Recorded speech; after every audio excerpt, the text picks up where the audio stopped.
Hi నమస్తే welcome back to our channel Swapna creative works.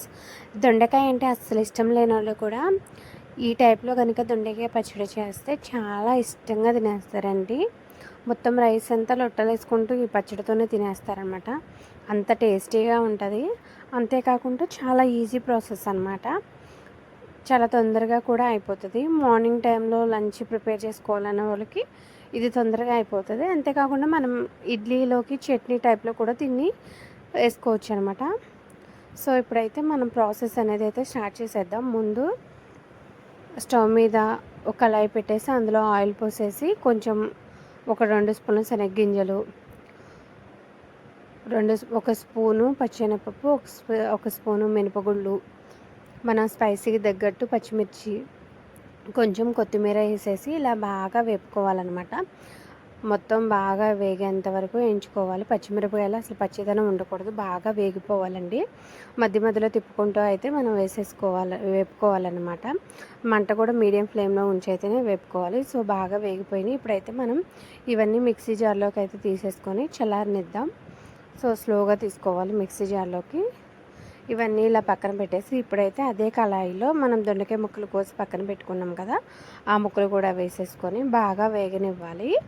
మొత్తం మెత్తగా అయ్యేంత వరకు బాగా వేగనివ్వాలన్నమాట. మనం కొంచెం వేగనిచ్చి తీసేస్తే కనుక పచ్చడి కొంచెం పచ్చి వాసనలా వస్తుంది. అలా రాకుండా కనుక మంచి టేస్టీగా ఉండాలంటే దొండకాయ ముక్కలు కూడా బాగా వేయించుకోవాలి. మధ్య మధ్యలో తిప్పుకుంటూ అయితే బాగా వేపుకోవాలన్నమాట. ఇలా తిప్పడం వల్ల ఏంటంటే మాడిపోకుండా ఉంటాయి. అందుకే మనం పచ్చళ్ళు చేసేటప్పుడు మధ్య మధ్యలో తిప్పుతూ ఉండాలి. మంట మీడియం ఫ్లేమ్లోనే ఉంచాలి. హై ఫ్లేమ్ పెడితే ఏంటంటే గుట్టు వచ్చేస్తుంది, కానీ అవి అయితే వేగవు. సో చూసారు కదా, దొండకాయ ముక్కలు కూడా బాగా వేగిపోయినాయి. ఇప్పుడు అయితే వీటిని కూడా గిన్నెలోకి అయితే తీసేసుకుందాం. ఇప్పుడు ఒక 3 టమాటో కట్ చేసేసుకొని అందులో వేసేసుకుందాం. ఇలా వేసేసుకొని ఇప్పుడు దాంట్లోనే కొంచెం చింతపండు, అంటే మన పులుపు తగ్గట్టు, మనం ఎక్కువ పులుపు తీసుకుంటే కొంచెం ఎక్కువ వేసేసుకొని ఇవి కూడా బాగా వేపేసుకుందాం. ఇలా మధ్య మధ్యలో తిప్పుకుంటూ అయితే బాగా వేయించేసుకోవాలి. వాటర్ అన్నీ దగ్గరికి అయ్యేంత వరకు వేపేసుకోవాలన్నమాట. సో మధ్యలో తిప్పుతూ వేపేసుకోవాలన్నమాట. చూసారు కదా, వాటర్ అనేది చాలా దగ్గరికి అయిపోయినాయి. ఇంతకన్నా దగ్గరికి అయిపోతే ఏంటంటే పచ్చడి అంత టేస్ట్ అయితే రాదు. సో ఇప్పుడైతే స్టవ్ అనేది ఆఫ్ చేసుకొని చల్లారనిద్దాం. తర్వాత ఇవన్నీ మిక్సీ జార్లో వేసి మిక్సీ పట్టాలన్నమాట. దీంట్లో కొంచెం ఉప్పు, ఒక 2 వెల్లుల్లి రెబ్బలు వేసి అయితే మిక్సీ పట్టాలి. ఆ మిక్సీ పట్టిన క్లిప్పింగ్ అయితే మిస్ అయిందనమాట.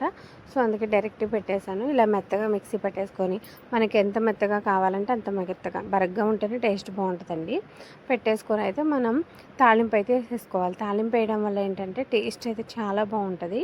సో మనం తాలింపులో తెలుసు కదా, మనం వెల్లుల్లి, జీలకర్ర, ఆవాలు, ఎండుమిర్చి, కరివేపాకు, దీంతోపాటు కొంచెం ఇంగువ కూడా వేయండి. టేస్ట్ అయితే చాలా బాగుంటుంది అనమాట.